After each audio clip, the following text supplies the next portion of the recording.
Hello there and welcome to NDTV News. I am Tari Prido Ikidi. The highlights. Governor Doyediri tasked United Nations on protection of forest deltas. Deputy Governor Senator Rijakwo flags off statewide immunization campaign. Plus, Bayelsa United loses 2-1 to Kun Khalifat FC. And now the details.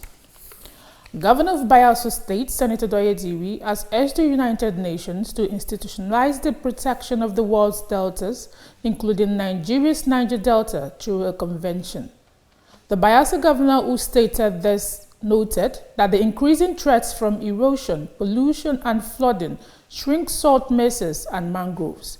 A statement by his spokesperson, Mr. Daniel Alabra, said, Governor Diri, who made the call during the opening of a 3-day 4th Mega Delta meeting, International Conference on Dialogue between Land and Sea in Shanghai, China, emphasized the need for the urgent actions to protect the world's deltas. He cited the report of the Bayelsa State Oil and Environment Commission titled An Environment Genocide, Counting the Human and Environmental Cost of Oil in Bayelsa, Nigeria, as detailing what happens when ecosystems are exploited without accountability. While maintaining that environmental resilience must begin with justice, Governor Diri stressed the need for global bodies to take responsibility and urgent action to prevent the ongoing depletion of the river deltas, even as he urged stakeholders at the conference to point the way forward by making a declaration of intent. He remarked that the proposed convention would protect deltas as unique and fragile ecosystems, restore degraded wetlands, and empower local livelihood, as well as mobilize global science and finance for sustainability and adaptation. The conference had in attendance 180 participants from 31 countries, including policymakers, scientists, and researchers from the academia, community leaders, and civil society organizations. Stakeholders had identified the threats as a global problem that required international cooperation to find solutions and prevent the extinction of deltas and their capacity for sustainable livelihood and economic development.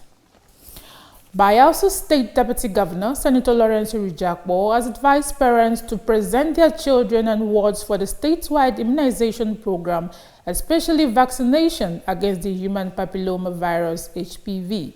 He gave the advice while flagging off the state immunization plus days and routine immunization intensification campaign at Otuokpeti community in Ogbia local government area.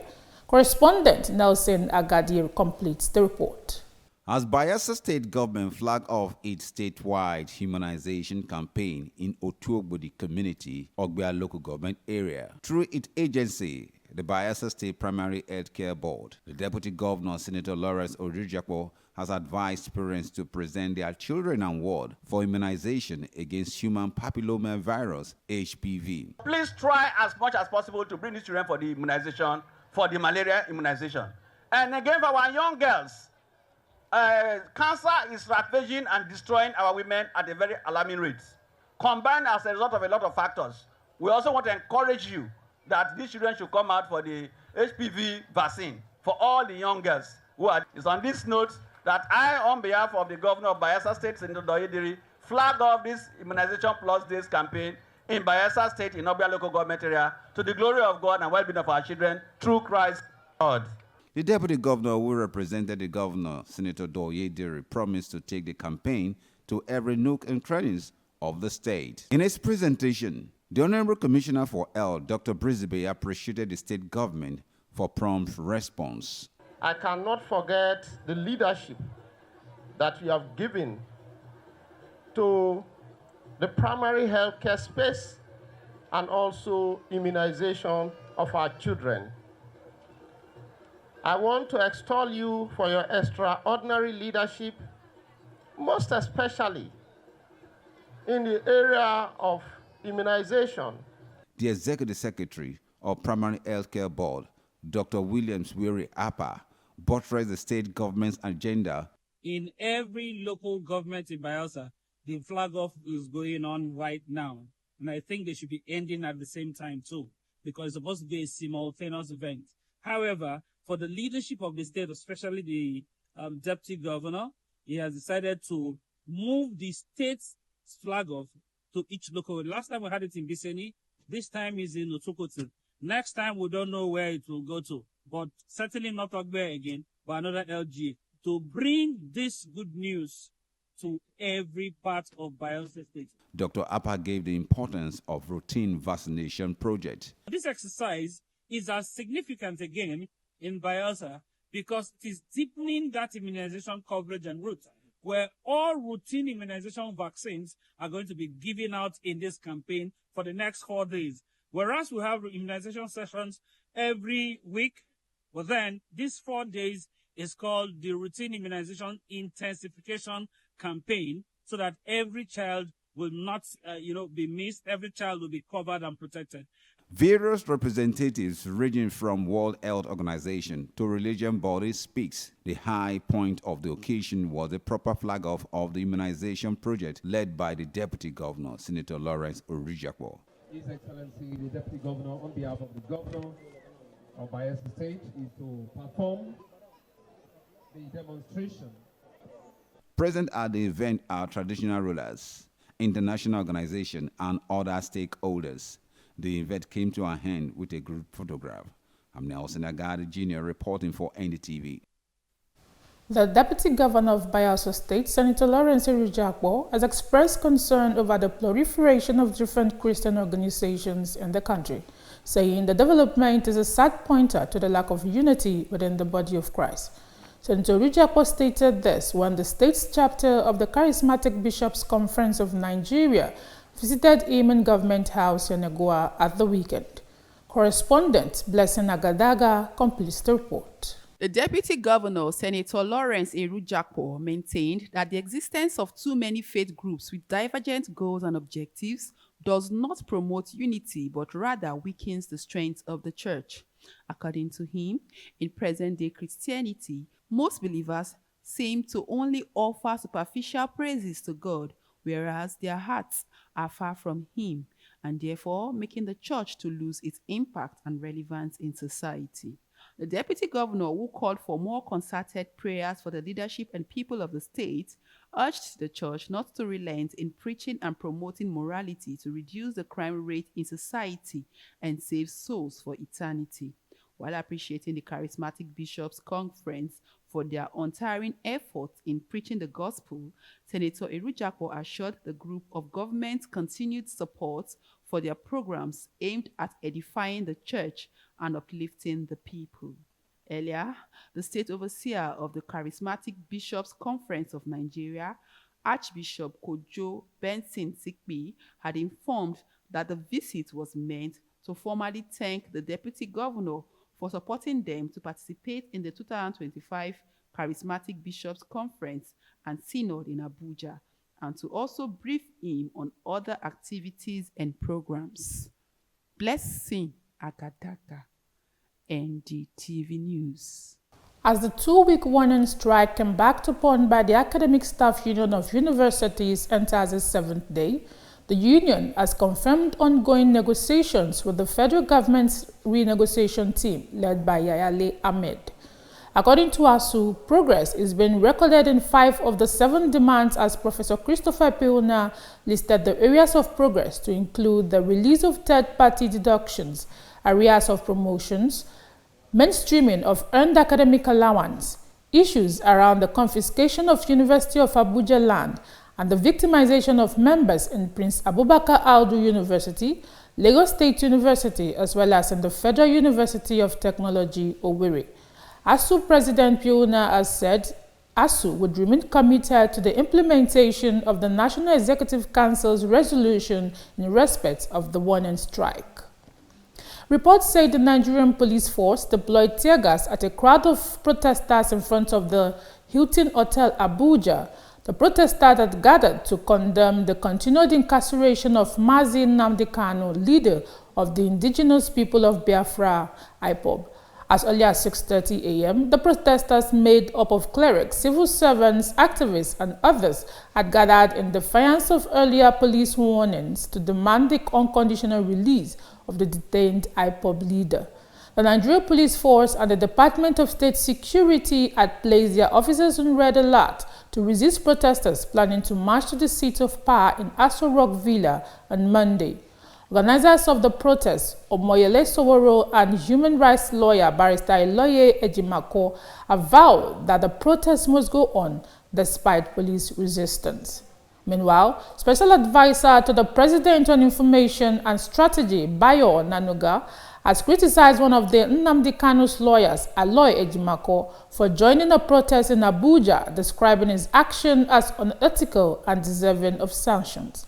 In a statement posted on X on Monday, Onanuga said he spotted Ejimako among protesters allegedly mobilized by activist Omoyele Soworo. He said the lawyer's participation in the demonstration despite Kanu's ongoing treason case in court was a violation of the principles of sub judice. According to him, rather than focusing on preparing a strong defense for Kanu, Barrister Ejimako has resorted to extra-legal tactics by trying to influence the process through protest.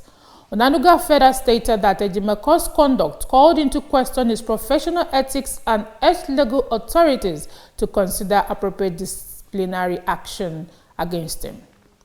If you're just joining us, you're watching Niger Delta Television News. On the headlines, Governor Doyediri taxed United Nations on protection of Walls Deltas. Deputy Governor Senator Lawrence Urujakpo flags off statewide immunization campaign. Still to come in the news, Bayelsa United loses 2-1 to Kun Khalifat FC. Details of these and other stories after the break. Do stay with us.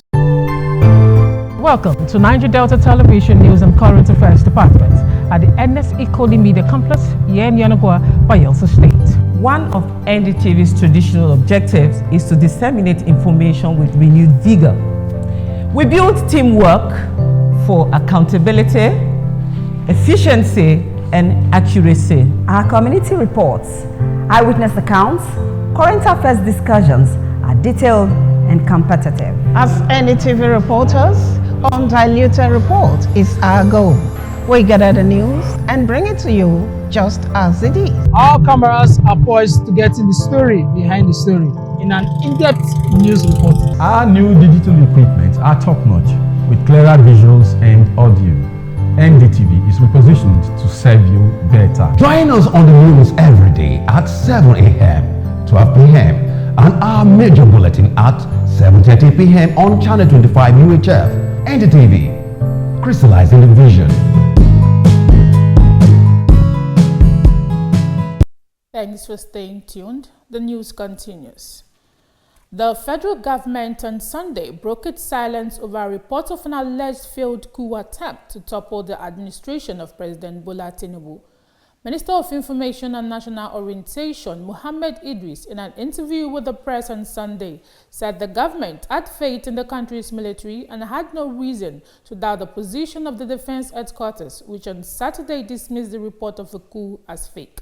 Director of Defense Information, Brigadier General Tuku Gossos, had in a statement denied the news reports by Sahara reporters linking the detention of 16 military officers to a failed coup. Dismissing the report, Gusau had condemned it, saying it was intended to cause unnecessary tension and distrust among Nigerians. He said the cancellation of the October 1st anniversary parade was purely administrative, explaining that it was meant to allow Tinubu to attend a bilateral meeting abroad and enable troops to sustain ongoing operations against insurgency and banditry in some parts of the country. The online newspaper had linked the alleged coup to the cancellation of Nigeria's 65th Independence Day by the federal government. On the entertainment scene, Book Boss Foundation, in collaboration with the European Union, has launched the Nigerian Picture Book Project, the first of its kind creative and capacity-building initiative designed to promote authentic Nigerian storytelling for children. For these and more in entertainment news, let's join Ebitari Ojeke. The event, which took place at Orida in Okpegbi, Lagos, brought together stakeholders in literature, education, arts, and cultural development to celebrate a new chapter in Nigerian children's book publishing. The project aims to transform the landscape of children's literature in Nigeria by bringing together authors, illustrators, and publishers to create high-quality picture books that reflect Nigerian diversity, languages, and cultural heritage. Supported by the European Union, the initiative seeks to empower Nigerian creativity through mentorship, workshops, and collaborative publishing opportunities. A Nigerian content creator based in the United Kingdom, Bemi Orojogun, popularly known as London Boss Auntie, has been nominated for the Video of the Year category at the TikTok UK Awards 2025. Orojogun earned the nomination alongside friends of Elm Tree, Sam Morris, Gardner Brothers, Joseph Machines, and Brad Ben in the prestigious award, celebrating standout creators on the platform. Reacting in a video shared on her TikTok page on Saturday, a visible excited Orojogun expressed disbelief and gratitude for the nomination while thanking her fans for their support. Known for her simple yet captivating videos featuring London's iconic double-decker buses, Orojogun has become one of TikTok's most recognizable Nigerian figures abroad. Lastly, on entertainment news, Afrobeat superstar David Adeleke, popularly known as Davido, has announced the memory of his late mother, Dr. Veronica Adeleke, with the commissioning of a female hostel at Clifford University, Abia State.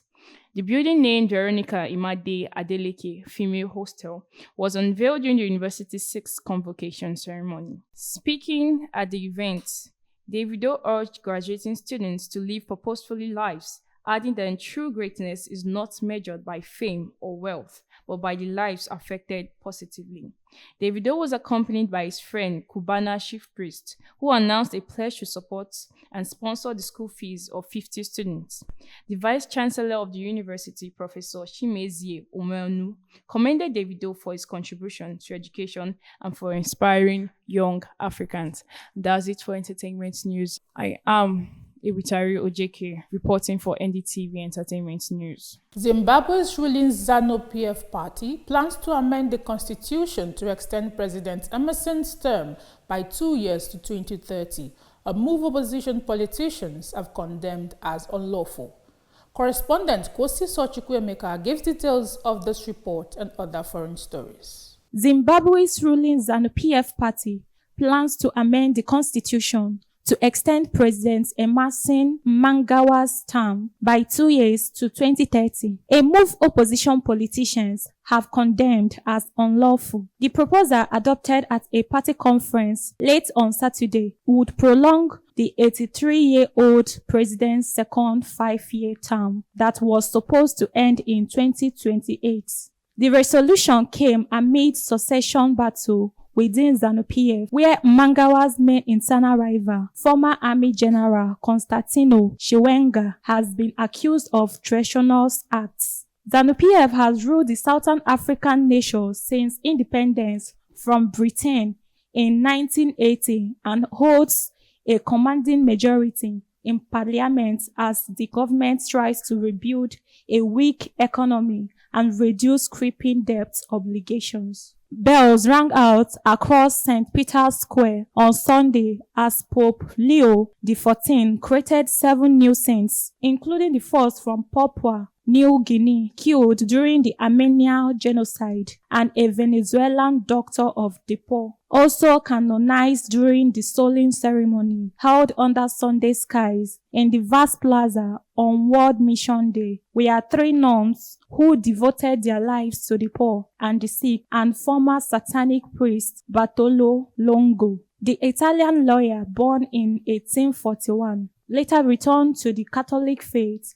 and went on to found the Pontifical Shrine of the Blessed Virgin. The Italian lawyer, born in 1841, later returned to the Catholic faith and went on to found the Pontifical Shrine of the Blessed Virgin of the Rosary of Pope.